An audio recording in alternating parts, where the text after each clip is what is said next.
la Comissió de Focs de Sant Climent de Llobregat, com heu vist, ens acaba de portar un any més la flama des del cim del Canigó. Apropeu-la, que no crema. Heu de mantenir fora una miqueta.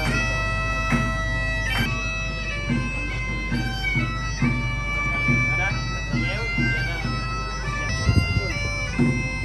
Apropa-la més, ahí. Aquesta ja està feta.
pugen els feixos de llenya al cim per depositar-los a la creu.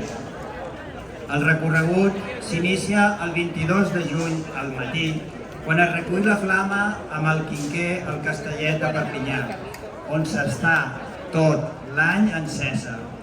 El Castellet és una fortificació, és un torreó d'una de les portes d'entrada de l'antic castell. D'allà es transporta al massís del Canigó, on es puja fins al refugi de Cortalets.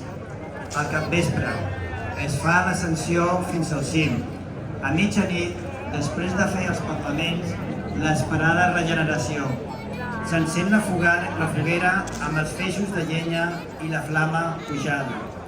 Aquesta foguera servirà per encendre tots els quinquers i fanals dels equips de foc que hi ha al cim. Després comença la distribució. A les 6 del matí arriba a Coll d'Ares, on altres equips de foc la poden recollir durant el matí. És transportada en bicicleta de muntanya durant 280 quilòmetres i és lliurada a Sant Feliu de Codines, Caldes de Montbui, Sant Quirze, Cerdanyola, Sant Cugat, Barberà, Terrassa, Sant Vicent dels Horts, Cervelló, Begues, Santa Coloma, Sant Boi, i aquí la teniu, a Viladecans.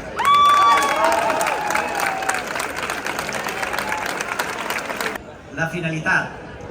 és expandir-la a tots els territoris de parla catalana, per encendre les fogueres de Sant Joan i llegir el missatge de germanor i convivència entre els pobles. Us desitgem a tots i a totes que disfruteu de la revetlla i desitjant tornar-nos a veure l'any vinent. Salut i flama!